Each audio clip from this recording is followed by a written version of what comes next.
as well as a grants committee member as well. So thank you everybody for joining today to learn more about the fund. And we, Sarah and I, who are officially hosting this call, will have to say that without Heather, none of us would be here. None of this would have happened at all without Heather. So, no way, no way. But Sam, let's ask Heather's partner in crime there, Tammy Herman, to introduce herself, because she's also pretty essential. I would say so. Hi, everyone. Good afternoon. My name is Tammy Herman. I'm the Director of Programs and Services for the New Jersey State Council on the Arts.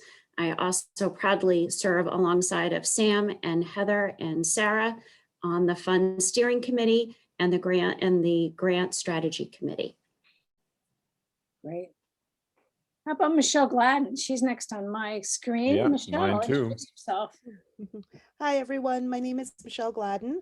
I serve as the part-time executive director for the Asbury Park Arts Council. We're a brand new art support organization in Asbury Park. And we're also looking to bring what Jersey City did with the New Jersey Arts and Culture Trust to Asbury Park. Oh, wonderful. And Great. you have a marvelous name. I can't think of a better name than Gladden. That's wonderful. Right. Steve, how about Steve?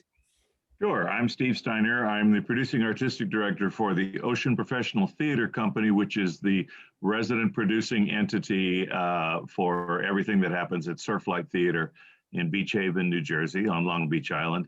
And I'm also treasurer of Art Pride, New Jersey. Thank you, Steve. Linda, looks like you're next on my screen. Unmute. Hi, everybody. I'm Linda Helmcraft. I direct the organization Storytelling Arts. We've been in business for 24 years, working all over the state. We use powerful personal stories and folklore and mythology to build literacy, strengthen communities, and nurture the human spirit. Great. Thank you. Elizabeth, you're next. If you go by Elizabeth or Liz or... I'm here wearing two hats. I'm a board member of Lyrica Chamber Music, which is an organization that brings mostly youngish, younger than most of us, classical musicians out to New Jersey to perform. And we've been doing virtual concerts every month since the pandemic, which has probably broadened our audience, which is kind of exciting. And I'm also the treasurer of the Concord Singers, which is about a 45-member women's non-audition chorus, who has unfortunately not been able to perform in public, but we've done a couple virtual things as well. So two different musical groups. Great, thank you. Wonderful, wonderful. Walter. Good afternoon. Walter Deutsch. I am here as chairman of First Night Morris and also the year-round community development extension of that we call FNM 365. This year, First Night Morris will celebrate its 30th year of bringing entertainment and the arts to Morristown on New Year's Eve. And our 365 program is a year-round collaboration that provides everything from internship training, educational opportunities, community partnerships with other not-for-profits. Great, thank you. Teresa, I hope I'm doing that right. Teresa.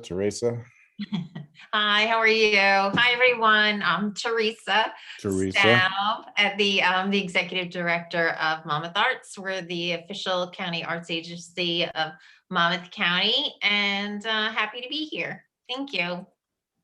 Great. Jody. Yes, hi. My name is Jody Grunwald. I am the CEO and co-founder of the Zach Giaplotter Kids Foundation. We provide 100% funding to children between the ages of 7 to 18 who would never be able to walk into a dance studio, a vocal studio, instrumental studio, or an acting studio. And we can fund them for up to 100% for up to 11 years, ongoing lessons throughout the entire year. We also have a performance group that provides community service performances across the state. Thank you. Great. Glad to have you. Thanks for being here. Erica. Hi, my name is Erica Hellstrom. I'm the executive director for the Monmouth Museum, which is a 15,000 square foot museum located on the campus of Brookdale Community College. So right now we're closed, but we're really excited. We're planning for our reopening, and we've been taking the time to kind of redesign one of our children's wings, really focused on the STEM disciplines. And it's been an exciting time. It's been pretty busy, but we really look forward to reopening in June. So fingers crossed. Great. Good. Thank you. Lauren, looks like you're next, and you're next to Lori. So let's go with Lauren first. Hi, I'm Lauren Ronahan. I'm the program coordinator at the Old Barracks Museum, which is right next to the State House in downtown Trenton. It's a 1758 British military barracks, and right now we're seeing a lot of parallels to our history because the site was actually used during the American Revolution as a mass inoculation site for smallpox. So about 20 years before the vaccine was discovered, they were doing inoculations of the actual entire disease.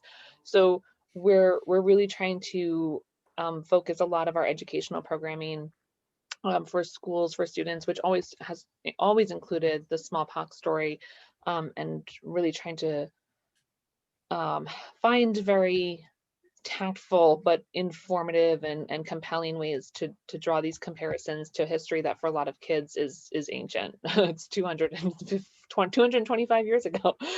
So that's really what we're focusing on right now. Thank you. Great, thanks. Their parents are ancient, so you're really bucking the tide. Hey, Lauren, so is this still true that the Old Barracks has the only surviving purpose-built officers' quarters from the French and Indian War period? Probably. I hadn't heard that one lately. We used to say that back in the 80s. I was the one that was drilled into my mind was the last freestanding French and Indian War military barracks in North America. That's a good one. That's a good close one. enough. Freestanding, Close enough. it's not attached to a fort. All right. All right, Lori, Yeah. can you top that?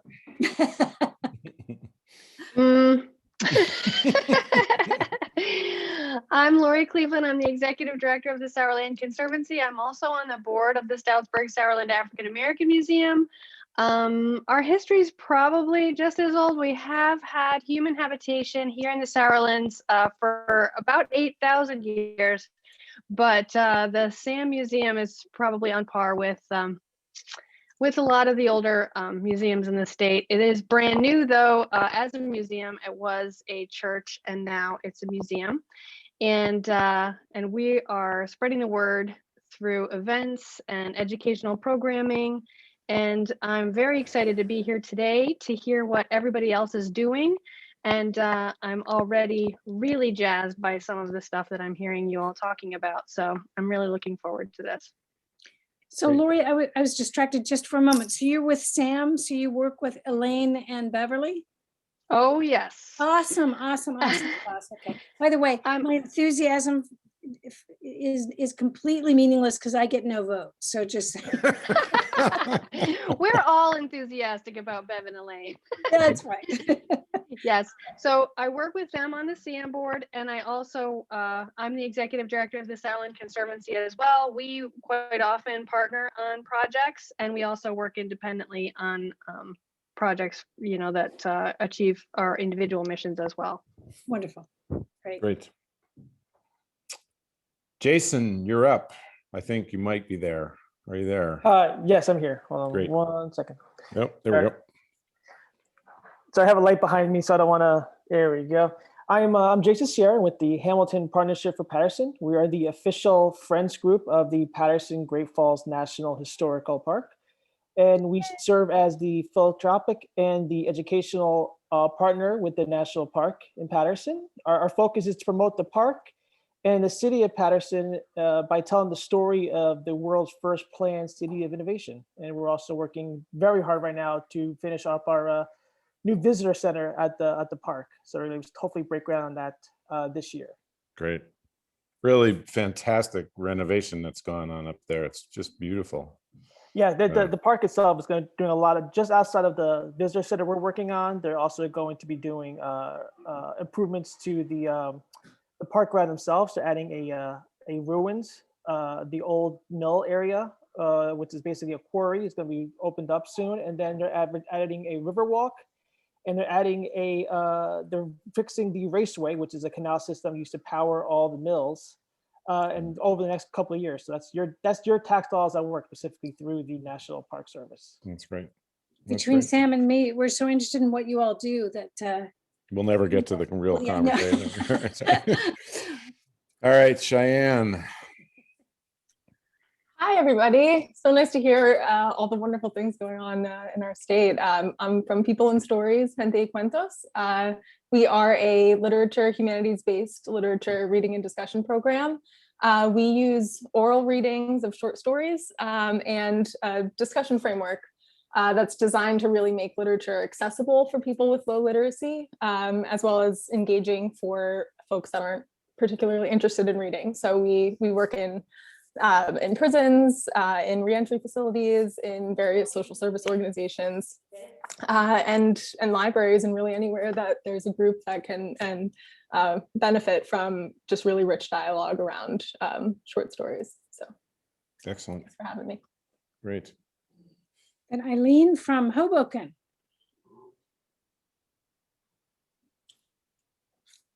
Eileen, you're muted if you're trying to say something. Why don't we come back to Eileen? We'll go to Maureen. How about No, I'm that? here. Oh, no, oh, she's there. She's there. Hi, I'm sorry, I was totally unprepared for this. Yeah, I'm looking forward to, getting some information about phase 2, seeing if it's a little different from phase 3. We're really actively trying to up our digital, presentation game here at the museum. So, hoping that we can get some funds for that. And I'm the development person. So that's why I'm here. Okay, Good. Thank you. Thank you, Sarah. Yeah, nice to see you or hear you. Maureen. And now we'll go to Maureen. Hi, everyone. My name is Maureen Higgins, and I'm a part-time writer with the Monmouth Museum with Erica. So really looking forward to this presentation, and thank you for hosting. Okay, great. Billy Cardone. Hey everybody, my name is Billy Cardone. I'm the co-founder and executive director of Exit 82 Theater Company located in the heart of downtown Toms River. We are a local community theater group that produces immersive theater productions and events to expand culture and community with the arts in downtown Toms River. We're also the home of the Creative and Performing Arts Academy. And we are the hosts and established Toms River's first Pride Festival. So I'm really excited to be here and to learn more. Thank you. Yeah, welcome Great. for Toms River. That's great. Yep. Awesome. Great. Well, thank you all for being here. And a lot of you have sort of suggested that what you are looking forward to is a conversation about the work we all do. That's not really why we're here. We'd love to have that conversation, but what we're really here to do is give you some more information about the New Jersey Arts and Culture Recovery Fund, Phase 2. And give you an opportunity to ask any questions about the process, eligibility, and the process of applying, and sort of how the fund works. So Sarah's going to start us off and give you the highlights and overview, and then we'll switch off and do some other things and then get some questions. So. Okay, I'm just going to give you in just a few minutes here a brief overview of the fund. And I'll particularly highlight some of the changes that we've made for this second round. So what you're looking at here, you can access. It is just Google New Jersey Arts and Culture Recovery Fund. You're going to find it. It lives on the Princeton Area Community Foundation website, but hopefully it's very easy for you to find so you can refer back to this at any time. So you can see here that it was established to ensure that the survival and strength of the state's arts and culture nonprofit sector in the midst of and wake of the COVID-19 pandemic. It is a public-private partnership. comprising a number of private funders and several public funders. You've already seen that Tammy from the Arts Council and of course me from the Historical Commission are participating. Now, Sarah, maybe you could zoom in your screen a little bit. oh, sure. Yeah, I'm sorry. That's okay. How about that? Much better. Thank you. All right. I do want to focus right now at the beginning on that paragraph right here, which is one of the great concerns of this fund, is to acknowledge and address in any way we can the imbalance between the impact on BIPOC communities versus white communities. So we have a real commitment to doing whatever we can to address that. And you're going to see when Sam shows you the application, there are specifically questions that you're going to be asked to answer that relate to the kinds of steps you've taken to address diversity, inclusion, and equity in your organizations. This is, of course, arts education and history focus. So those are the three categories of organization that are eligible to apply. And I will say that another focus of what we're looking for is also a sense that you're not just hunkering down and trying to survive the earthquake, but that you're actually engaged in identifying and testing those strategies that are going to lead to greater resilience and sustainability as we move out of this, as we all hope we will in the very near future. So here's some of the nitty-gritty for you.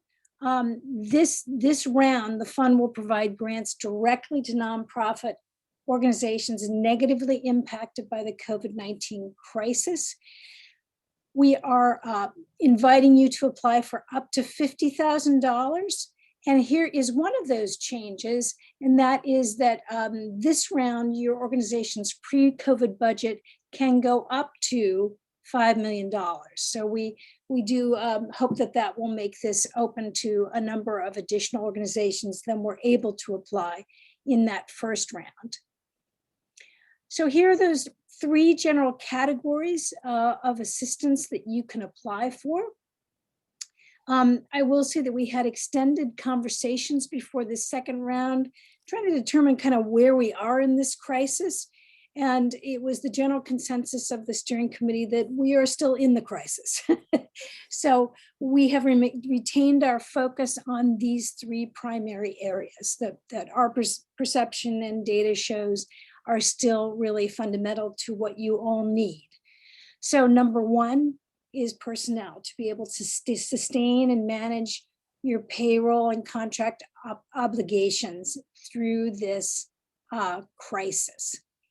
So we're trying to keep your staff in place and still engaged, so they're still going to be there when we all come out on the other side. Number two is operations and equipment.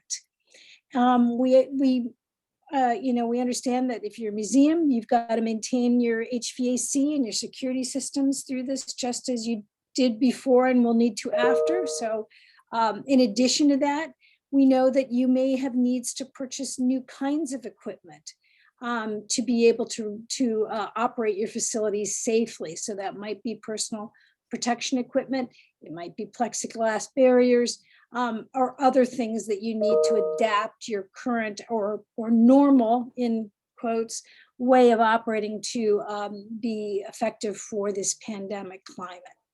And then number three, we also realize that these extraordinary circumstances may have created for many of you new needs for expertise.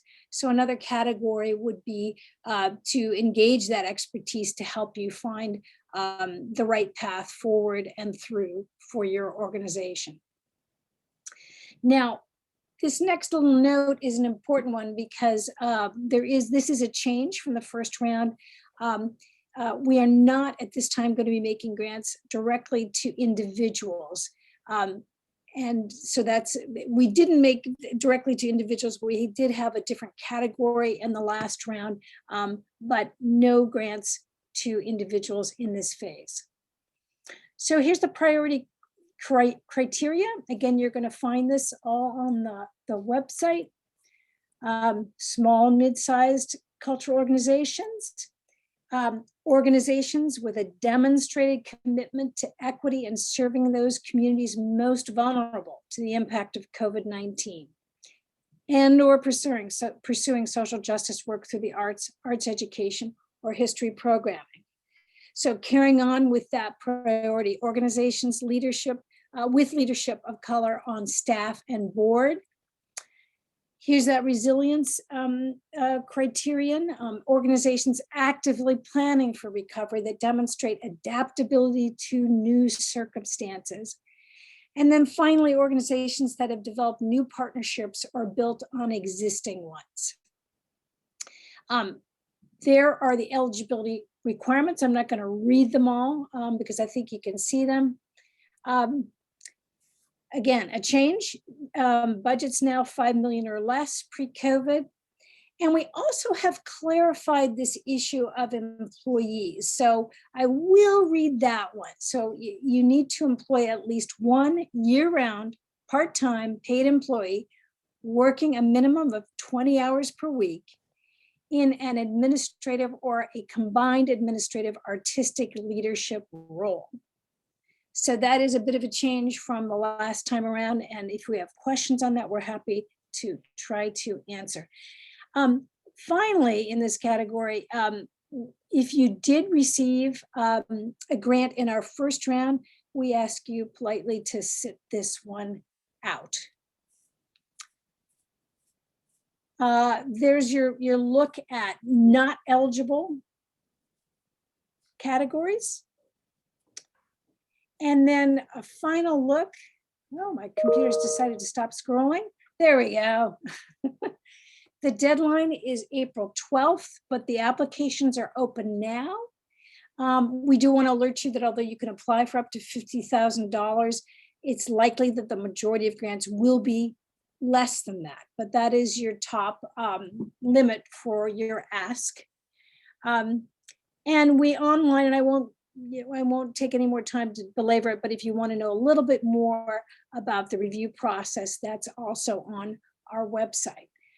But in the interest of time, let me wrap up on this now, and Sam's going to talk a little bit about the application itself and how to fill it out. Thanks, Sarah. Just by a show of hands of faces that I can see, has anyone actually begun the process of applying or registered on the site at all? Okay, Michelle has, Bonnie has, okay. All right, so let me walk you through some of this. So when you go on the New Jersey Arts and Culture Relief Fund site, which, as Sarah said, is hosted by the Princeton Area Community Foundation, you'll click a apply button, and the first thing you'll get is, I'm sorry, I'm scrolling back up here, you'll get a questions that are an eligibility quiz. And so this will be a quick and dirty way of figuring out whether you even need to bother or are going to be allowed, in fact, to proceed.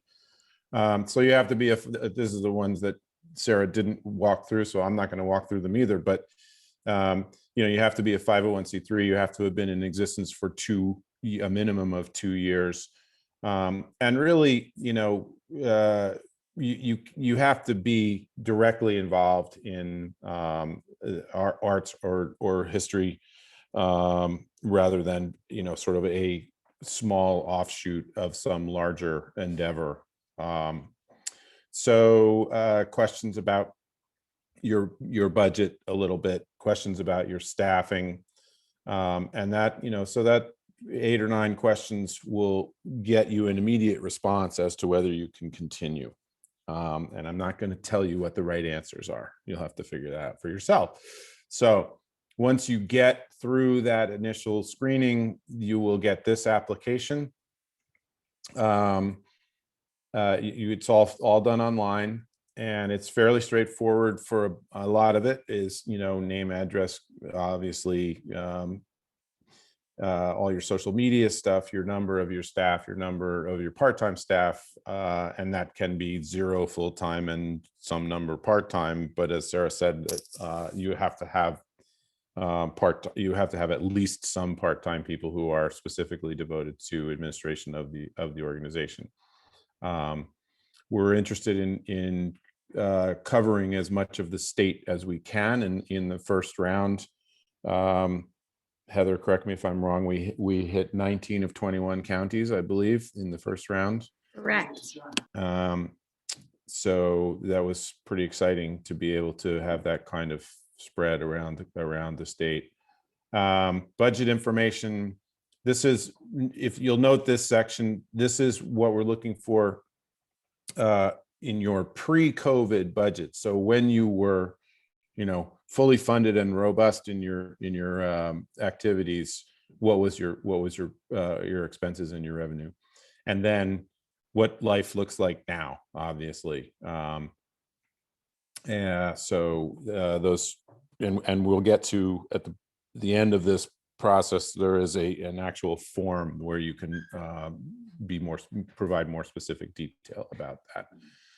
We're interested in how you've managed to get to this point, whether you've gotten any special funding out of the many different funds that have come along.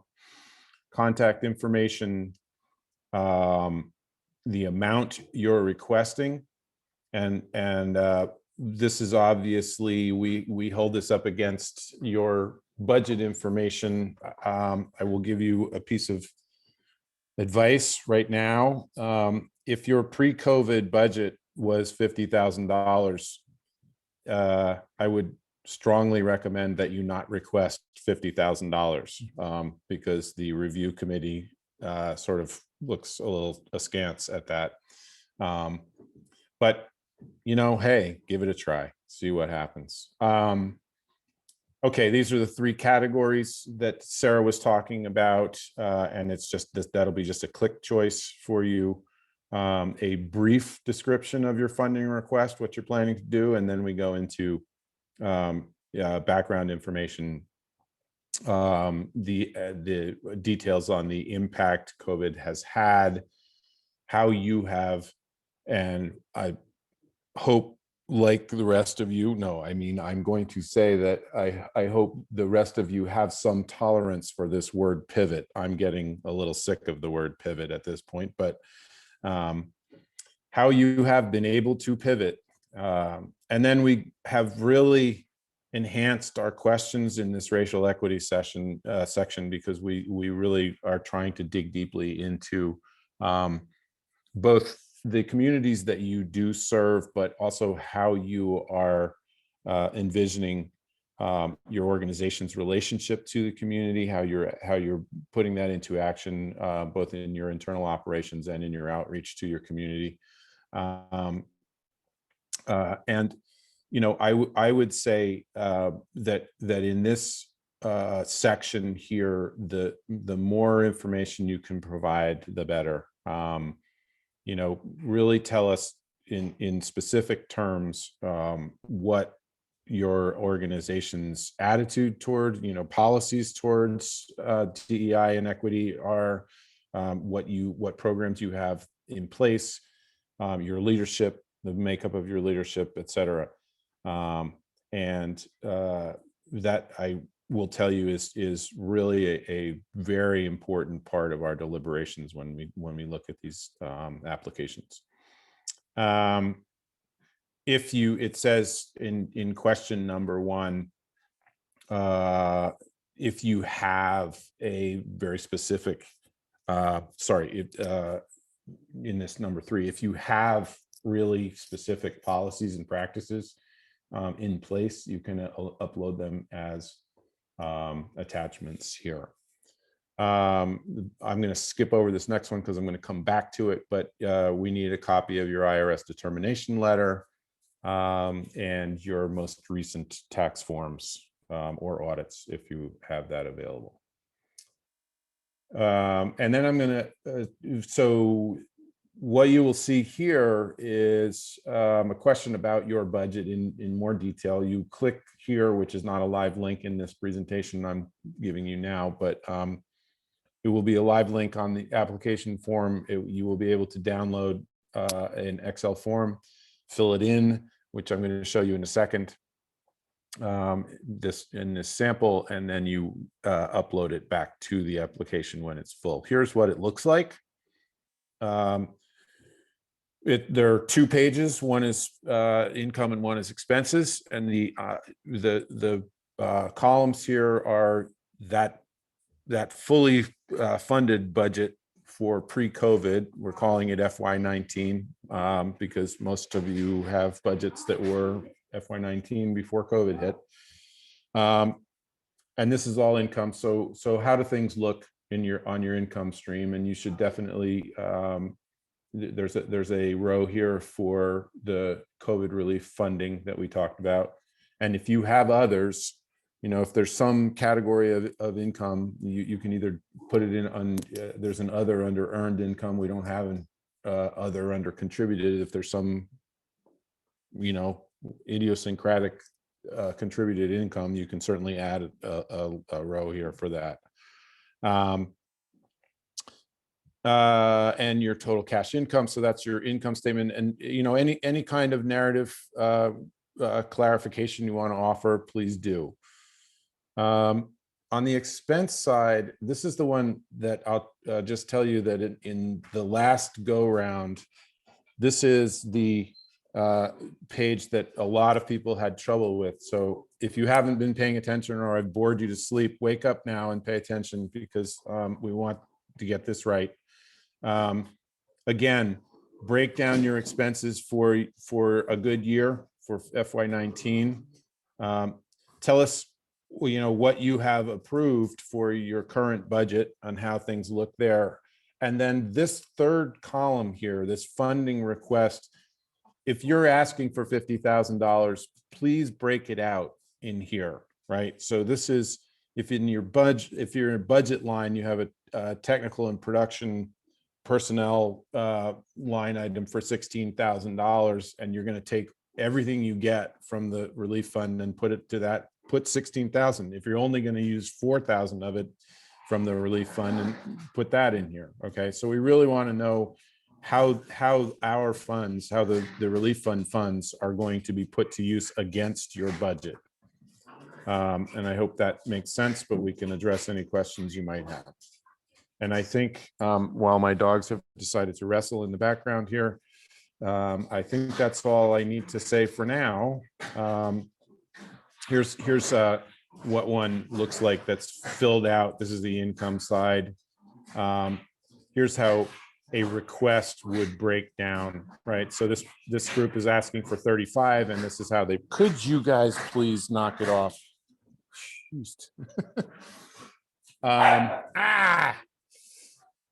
All right, so I'm going to go on mute and let Sarah take over and break up a dog fight here. All right. Thank you, Sam. That was great. So now this is the most important part of this, of this presentation, and that is to let you all ask questions. And we thought, since it's a relatively small group, that we could use that little known function on Zoom, and that is to raise your hand if you have a question. So let's see if that works. So if you have a question, and then we can call on you, just use that little raise your hand function, and we will come to you. It's in the reactions button. If you In the haven't reactions, ever, right. yeah, if you have never done that, you can either applaud or raise your hand. And or- if that doesn't work, we'll do something else. Okay, No, Steve, I think Steve this is applauding, so that's good. Absolutely. I have a question regarding staffing. In our quiet portion of our season, we have a smaller staff, much smaller staff, like 5 or 6. And when we're up and running full, we could have as many as 80. With everything that's going on here. So the question then becomes, are you using some sort of average to say how many staff you have, or what are you actually looking for? So my guess is, without really understanding your organization fully, my guess is the 5 that you're talking about in your slow season are sort of what you would consider your permanent employees, right? That's correct. That's Okay. correct. But you know, when we, for instance, we have a sound designer who's here 8 months of the year and not here 4 months of the year. Yeah, right. And so there on the budget sheet, you'll probably make it clearest that you've got personnel who are sort of part of your standing team, and then you've got contract people or production specific people that come in. Yeah, So they are you, employees. They don't come here on 1099. They are employees, but they're here for, some are here for 3 months, some are here for 6 months, some are that's here fine. for 8 months. That's fine. If you've got W-2s on them, you know, then they're all employees. That's fine. And you know, in terms of a number, right?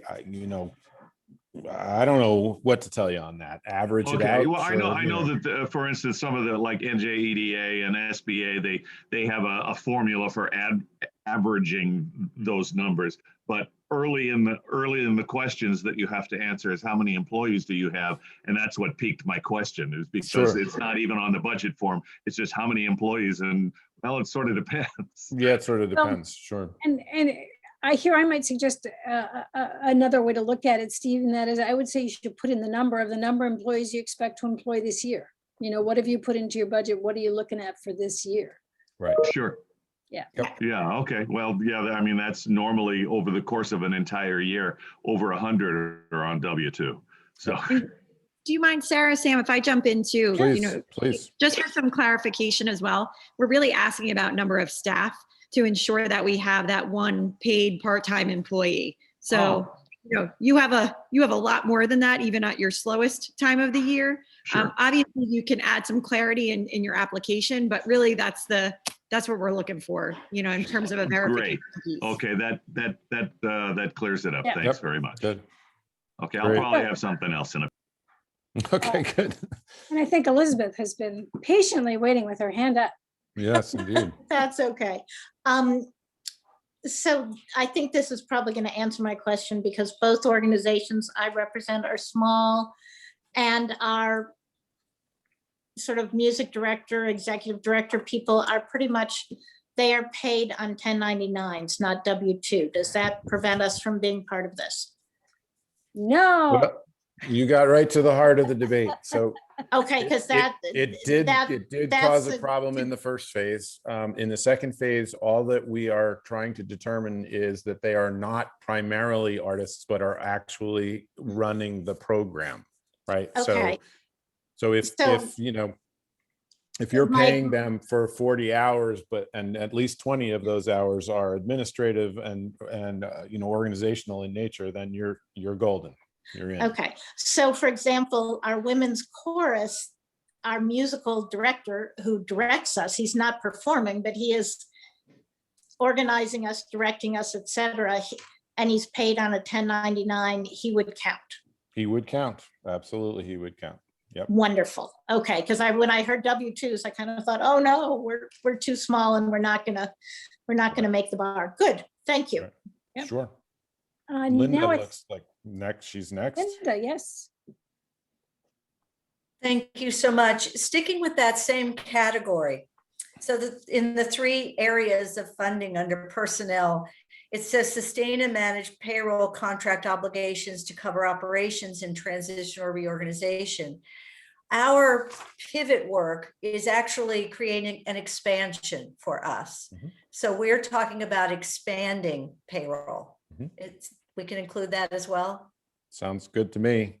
Yeah, I mean, you're going to be making an argument for why that's, you know, a critical step in your plan to towards resilience out of this. Yep. And that's the argument you're going to be making. Right. Yep. Thank you. Sure. So Billy, I saw a thumb up, which may mean he has a question. Is that what that means, Billy? Yes, Or, it is. or Yes, do you it is. just love everything you hear? Is that Well, it's a little bit of both, actually. okay? Great. Yeah. I just have one quick question, just to clarify the budget sheet that you went over towards the end of your presentation. That is, to be included and filled out for the application. When we have to include our budget sheet earlier in the application, does it have to be the same one, or can we include a different one from our records? So I'm not clear. There's only one place that you include that budget sheet. And it's the one that you went over? It's the one I went over. Your template? Fabulous. Okay. So on the application on the website, you will have the opportunity to download that sheet and then re-upload it once you've filled it out. Sounds great. Okay. Sounds great. The only other budget opportunity in the application process is just where you put in a big number, right? So you put in your total budget number pre-COVID and total budget number post-COVID. But this is where all the detail gets broken down, is on that budget form. Sounds good. Thank you. Yep. Linda's hand is still up. Do you have another question, Oh, Linda? I think I went back up. Oh, no? Oh, no. Okay. No, okay, it's down. There it is. I love Walter, using- did you have a question? I thought I saw you trying to get in there. Yeah, and I guess this goes along with the way of consultants. Our artists and performers are technically hired with a consulting arrangement that we have with Morris Arts. They contract with us, but Morris Arts does the negotiation. We pay them to do that. We hire a company called CNC Management, who gives us someone to act as the executive director. He also is our volunteer chair and many other roles that he fulfills, but he acts in the role of making sure all events and operations undertake.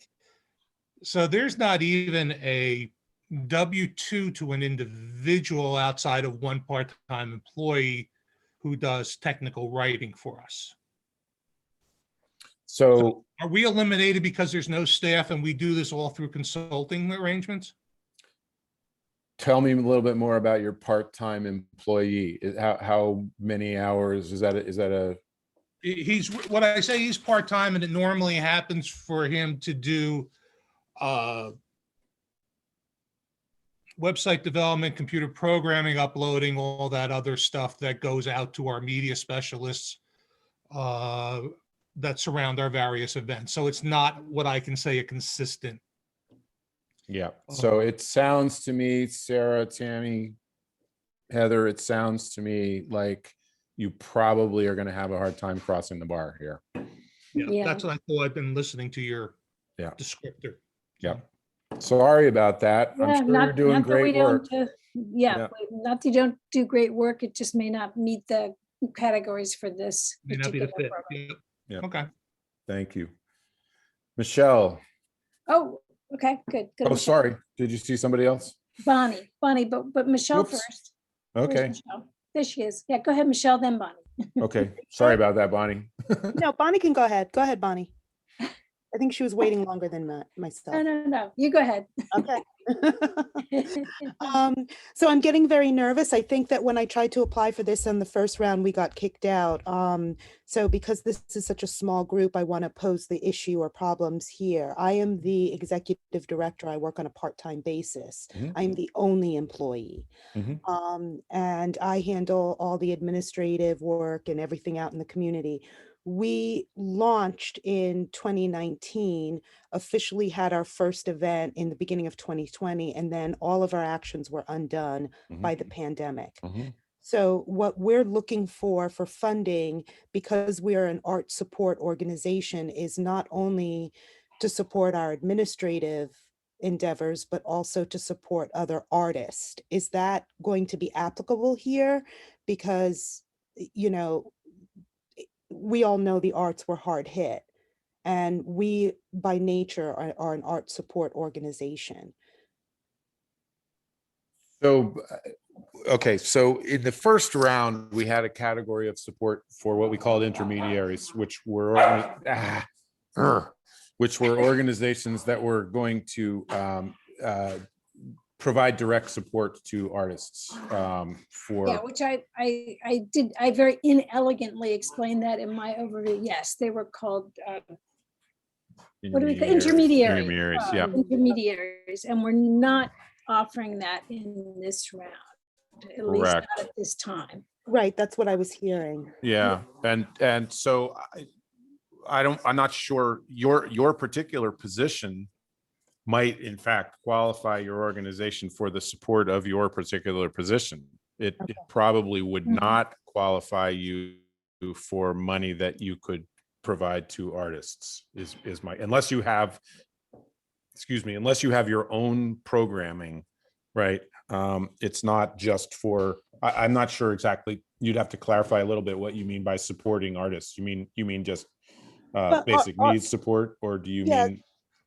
So it's more than that. It's art initiatives. So last year when we started, our plan was to begin an arts and culture plan that would live in the municipal document, in their master plan. Right. That's a 30,000 tab for our planner. Right. And then we also, we have an initiative that's very popular in Asbury Park that lost its funding called the Wooden Walls. So we're hoping to find a way to help sustain that as well. But it sounds like that wouldn't qualify, neither of those things. It sounds like you're looking for our website. So we're getting ready to launch a website, and it sounds like those are the things that you're looking to support. Well, go ahead, Sarah. I was going to say, certainly, for example, the launch of your website would seem to fit into that category of, of pivoting and of building toward resilience of the organization coming out of this pandemic. So yes, I think you're right on that score. And as Sam said, it sounds like you do have a part-time employee, so it's likely you would be eligible on that score, and that the funds would be eligible to support that at the cost of that employee. Right. Right. All right. Thank you. Thank you. Does that help? Yeah. And as I think you'll pass the eligibility quiz. Once you get to the application, there may be opportunity for you to elaborate a little bit more on what the art support to arts initiatives looks like, and therefore it might be possible for you to qualify for more, depending on how that's characterized. I'll just go back to the very earliest intention of this fund among the founding funders was to get money into the hands of artists, to make sure that people, and historical culture workers, to make sure that the sectors survived this whole thing. So we unfortunately have had to try to be somewhat systematic about how we define the criteria for getting money out. On the other hand, we really do want to get money out to artists. So make your best argument and let's see what happens, is what I would say to you. Thank you. Now, Bonnie. Definitely, Bonnie. Okay.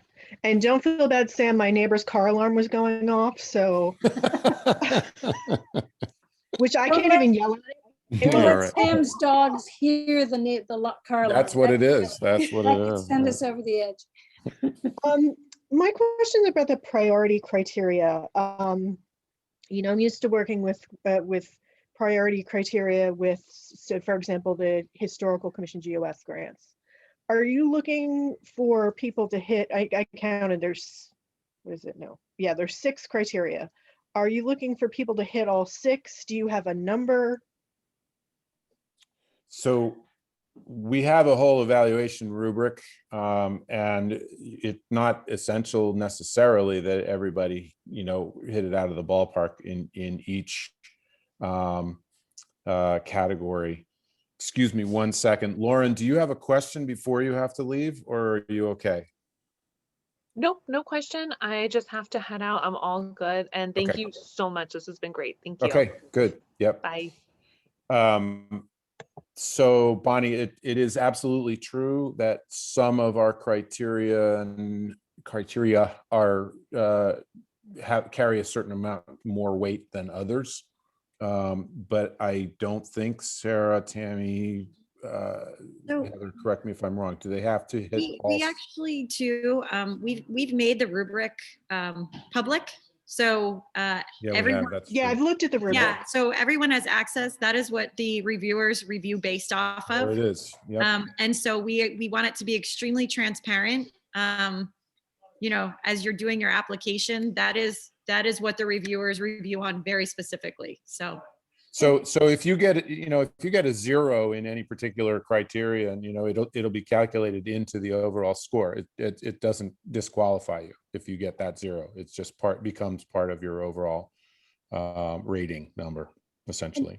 And I'm going to say that I don't think we realize that most organizations are probably not going to hit 100% of Absolutely. everything. So I know my organization's not, but in order to even get there, we need to survive another day, Right.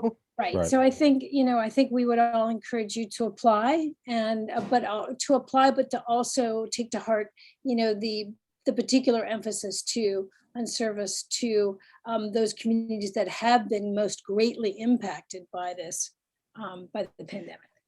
I think at Save Ellis Island, we're so used to telling the story of people who there was prejudice against and oppression before, that sometimes we forget that we need to engage, we need to bring the two things together and engage those current people, because we're used to telling the story about, people who had nothing or who were marginalized for one reason or another, but okay, great, thank you.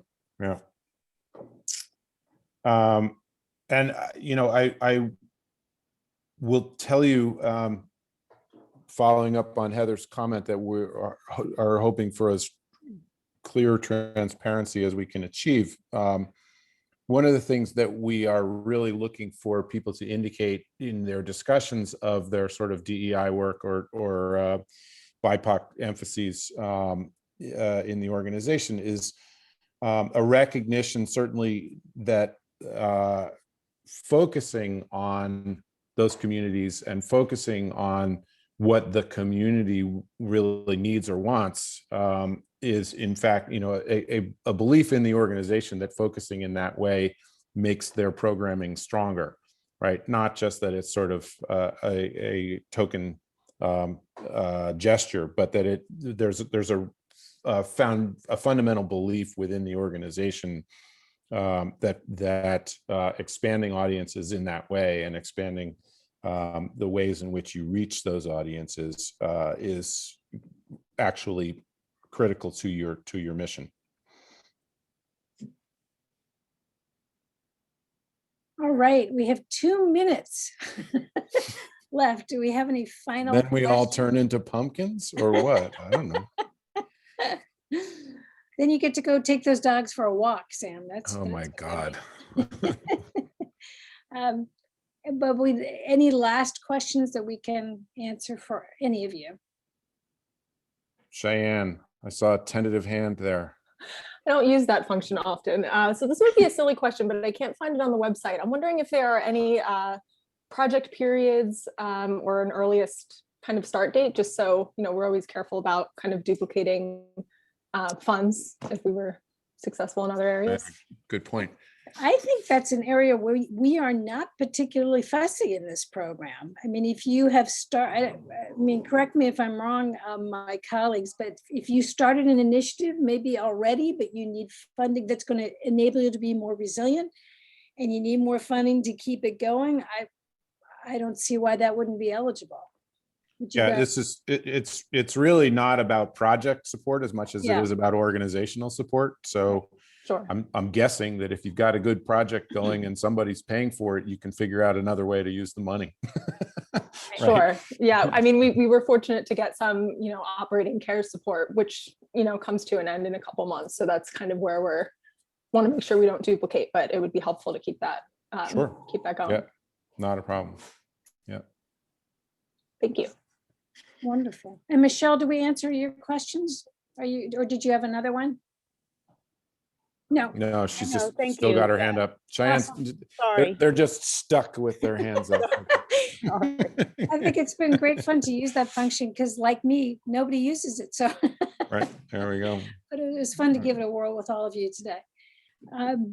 Okay, I think we've reached the magic hour. It's been great to spend time with all of you. So we wish you great luck with your applications. And of course, we wish you most importantly, great luck with your organizations and all the good work that you do for New Absolutely. Jersey.